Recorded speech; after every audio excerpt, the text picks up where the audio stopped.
Today's edition of Business Africa is about Africa's opportunities in the scientific, diplomatic and global markets. Welcome, I'm your host, Afolake Oyiloye. The top stories this week. President Joe Biden plays host to dozens of African leaders in Washington as the White House looks to narrow a trust gap with Africa, one that is significant considering geopolitical interest in the region from other players like Russia and China. How the development of Africa's first homegrown mRNA COVID-19 vaccine could shape the future of vaccine innovation and production in low- and middle-income countries. Afrigen Biologics shares its plans for transforming access to medicines for diseases affecting African countries. Kenya exports about 80,000 metric tons annually, and this August, it became the first African country to export avocados to China. In the lead-up of the three-day U.S. Africa Leaders Summit, Biden administration officials have played down their increasing concern about the clout of China and Russia in Africa. Instead, the U.S. is saying it is focusing on its cooperation with African leaders. We'll find out how African leaders are positioning themselves to obtain more value from the strategic relationship. The U.S. Africa three-day gathering brought in leaders from 49 African nations and the African Union for high-level talks. After years of what some officials have lamented was a lack of involvement in the continent that has increasingly become a battleground for global influence between the U.S. and China, Joe Biden signed an executive order establishing the President's Advisory Council on African Diaspora Engagement. The U.S. announced it would invest an additional $100 million to expand the Young African Leaders Initiative, YALI, and the U.S. Export-Import Bank was entering new memorandums of understanding that will clear the way for $1 billion in new commercial financing in Africa. U.S. Secretary of State Anthony Blinken also signed a memorandum of understanding in which the U.S. will support the DRC and Zambia in developing an electric vehicle value chain.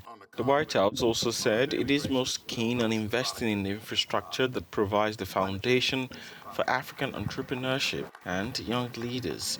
It also wants to foster greater engagement with American companies. Dr. Ayoade Alakija, the WHO Special Envoy for the ACT Accelerator, joins us for more on that conversation. It's lovely to have you on the show. To start off with, what is the importance of this summit and its key focus taken from the African perspective?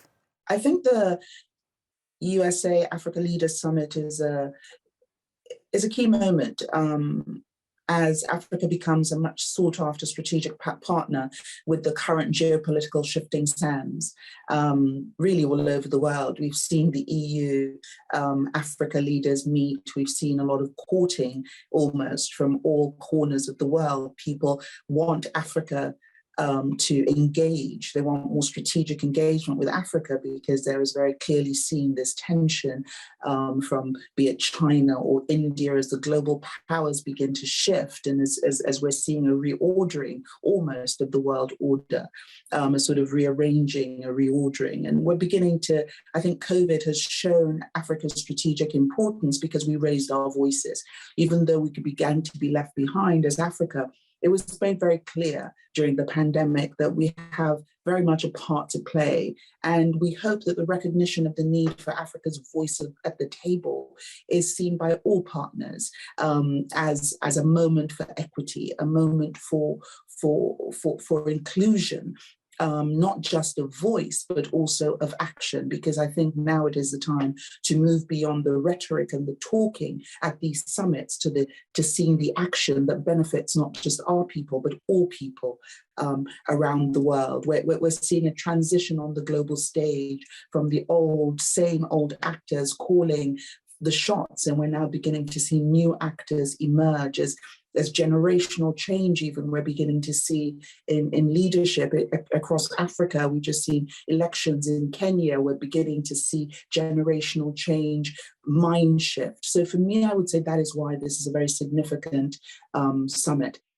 It's always been U.S. Africa. Moving forward, how can African leaders articulate their agenda before their Western counterparts?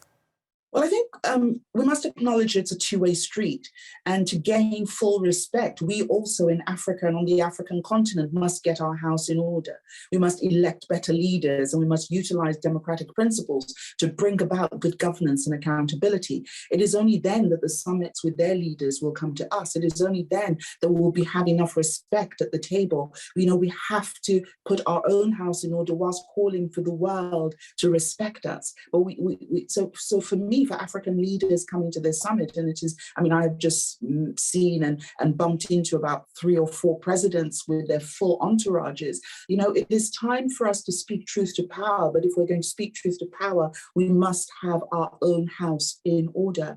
So it is not to come just to ask for the US to support us. It is also for us to come not just with demands, but also true partnership principles. And that means that we're no longer asking for charity, but we're asking to be fully participatory at that, not just health table or economic table or climate, but at the geopolitical level.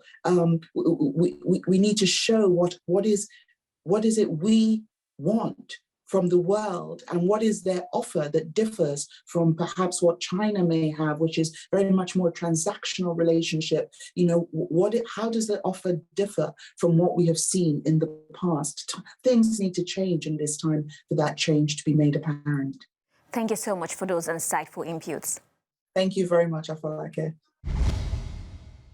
South Africa's Afrigen Biologics is paving the way for the development that could provide a new blueprint for healthcare innovation and global access to biologic drugs and vaccines. It has become the central hub of a pilot project created by the WHO to share know-how on making mRNA vaccines with spokes or manufacturers from more than 20 countries. Here is more. As Africa developed its first homegrown mRNA COVID-19 vaccine, it paves the way to shaping the future of vaccine innovation and production in low and middle income countries. South Africa's Afrigen Biologics became the central hub of a pilot project created by the WHO to share know-how on making mRNA vaccines with drug makers from more than 20 countries.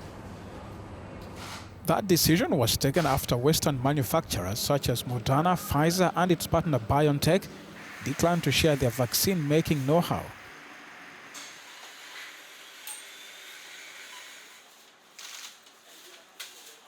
We know that this market size is up to about $10 billion per annum. And we have already moved from 7 production sites on the continent to 13 critical investment initiatives and 19 technology transfers happening for this on this continent. The vision for this continent to produce 60% of the vaccines we need by 2040 is coming into realization. What we need is continued political support, continued policy reform, and continued private sector partnerships to drive this. The health inequalities that was demonstrated yet again with this pandemic has resulted in significant economic stimulation. The investments in technology transfer, the investments in new product development, and the investments in the implementation of this strategy straddles $1 billion. While the demand for COVID-19 shots will eventually subside, experts say far more is at stake. African countries now import 99% of their vaccines and 70% of all medicines used. Kenyan avocado market is currently valued at about $150 million, and recently the country overtook South Africa as the continent's leading exporter of avocado. The following story seeks to explore how the country has made the milestones in the avocado export markets. Kenya is among the top 10 producers of avocado in the world and recently surpassed South Africa as the continent's lead exporter of the green gold. The most recent data from the Horticulture Crops Directorate in Kenya indicates that the annual avocado exports have hit 86 million tons. Kakuzi Public Limited Company is the country's lead producer of avocado, and the managing director, Chris Flowers, reveals why Kenya has made inroads into the foreign market. South Africa actually produces more fruit than Kenya does. But South Africa has a very significant domestic consumption. So not all of its fruit is exported. So that's why we tend to export more out of Kenya. We do have a domestic consumption, but the price point for that fruit isn't as attractive as the export market. Kakuzi Public Limited Company has been in the market for over 2 decades and has mastered the trick of producing the desired quality of avocado. Quality is equally as important, and quality basically means when I cut open that fruit, I want a nice experience. So the quality is very strictly controlled, right the way from how you grow it, so the chemicals or the fertilizers you use to get the right nutrient balance within the fruit itself, to how you pack it in the pack house, to how you transport it in the cold chain, to how it's ripened when it arrives at its destination. This year, Kenya became the first African country to export fresh avocados to China. Despite the export milestones achieved, only 10% of the total avocado production is exported, indicating that the market is yet to be fully exploited. The Kenyan avocado market is currently valued at about $150 million. That's all we had for you this week on Business Africa. As always, share your feedback with us on social media at Africanews. For more business news and stories, stay tuned to Africanews and Africanews.com.